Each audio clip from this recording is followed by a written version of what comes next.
The day began with screams. A storm of wings rose from the tall grass as the small band of Australopithecus afarensis surged through the savanna.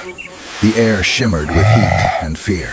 A young female ran ahead, clutching a bundle of roots and berries. Behind her, the earth shook. Something vast was moving in the reeds. The band scattered. Dust clouded the air. Then the predator revealed itself, a prehistoric python, thick as a tree trunk, its scales catching the sun like black oil. It moved with terrifying silence, muscles rippling, eyes ancient and patient. The young female tripped. The serpent lunged, a male, tall, scarred. The leader swung a branch of thorns, striking the beast's snout. The impact did nothing but anger it. The serpent coiled, jaws opening wide enough to swallow half a man. The tribe roared in unison, hurling stones, wielding sticks sharpened to cruel spears. The air filled with the sound of grunts and snapping wood. Fire hadn't yet been born. Their only weapon was courage. The python struck again, missing the leader by inches, tearing into the earth. He signaled a short grunt. The others understood. They moved fast, encircling the serpent, kicking dust into its eyes. The creature hissed, writhing, confused. At last, the leader leapt, driving his spear of bone and branch into the serpent's mouth. A sickening crunch. The serpent thrashed, its coils tightening, but the tribe held fast. Dust turned red. Then, stillness. The python fell. The band stood panting in silence, chest heaving, the smell of blood thick in the air. The young female looked up, trembling, then laughed, short and wild. The sound spread, fragile at first, then strong. The narrator's voice would murmur like wind. They were not the strongest. They had no claws, no venom, but they had unity. And that was enough to challenge the monsters of their world. The sun set. The savanna turned gold to crimson.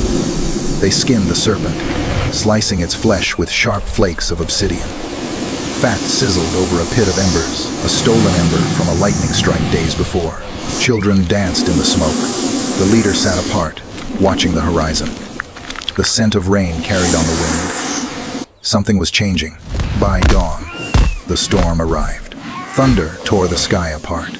Sheets of rain turned the plains to rivers. Their shelters collapsed. The tribe moved uphill, carrying children and tools of bone.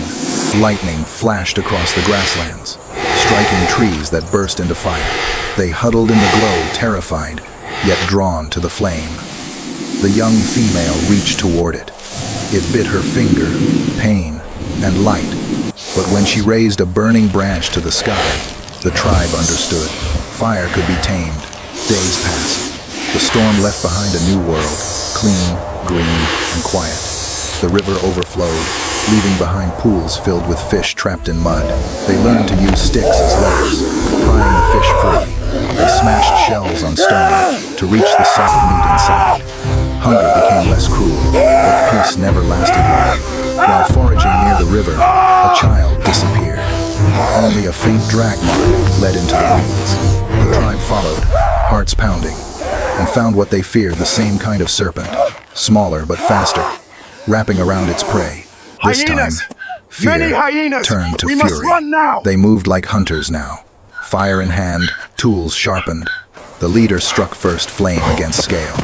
The creature twisted, caught in the grass fire. Smoke rose. The tribe shouted, driving it back into the river, where it vanished beneath the surface. They stood watching the water boil with bubbles. The child was gone. It's crushing me. That night, Help me. the mother wailed. The flames We have flickered to cut it low. off him. No laughter something came. sharp, hurry. The narrator's voice cut Help through me. the silence like It's crushing wind me. through reeds. Every victory had a price. Kick it. In their it, world, Dad. survival was never won, only borrowed from death. Day by day, seasons changed. The herds migrated. The tribe followed the great beasts, ancestors of buffalo, horses, and antelope. They moved across dry plains and into forests filled with strange calls. Their bellies grew thin. Their feet cracked from the heat. The old could not keep pace. One evening, under a copper sky, they reached a canyon where the air shimmered. A rival tribe was already there, gathered around water. Both bands froze, two reflections of the same struggle. Both desperate, both hungry. The leader lifted his hand in peace. The other responded with a low growl. Rocks flew first, then spears. Wake up! Chaos erupted. Please, you The must sound wake of up! cracking skulls, Do not leave screaming us. infants, splintered branches.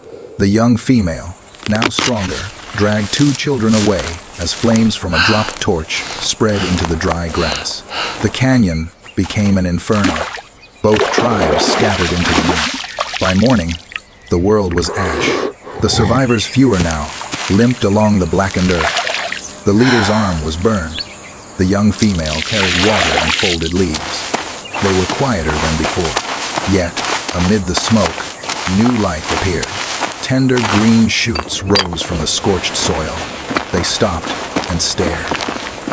Hope, fragile as breath, had returned. They rebuilt by the river, making new tools, sharper and lighter. The young female discovered that wet clay hardened in fire, shaping it into small bowls to carry embers from place to place. The leader, scarred and older, watched her. A faint sound escaped him, pride, perhaps. But the final test waited in the dark. Night fell heavy, moonless. From the marsh, the old predator returned the great python, larger than any they had faced. Its scales shimmered like iron beneath the stars. It had followed their scent for days. The tribe woke to screams. The serpent struck, crushing a hut in its coils. The leader charged, torch in hand. The tribe formed a circle, surrounding the monster with fire. The beast lunged, striking the air. The leader stumbled, its jaws closing inches from his chest. The young female threw her flaming branch, hitting the serpent's head. It flinched just enough. The leader rammed a sharpened stone deep into its skull. The serpent convulsed, crashing into the fire. Smoke filled the night. When the air cleared, the creature lay still, half charred, half buried in ash. The tribe fell silent. The storm clouds parted, and moonlight washed over them. They had faced death twice, and lived. At dawn, they gathered around the river once more. The children played near the serpent's bones.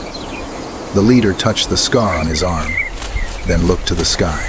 Above them, a flock of white birds rose into the sun. The narrator's voice soft, distant, eternal. They were not the strongest, but they were the first to fight as one, to turn fear into fire, and fire into life. In their courage, the future began. The tribe moved on small figures crossing the vast golden plain, the wind carrying embers from their fire into the unknown horizon.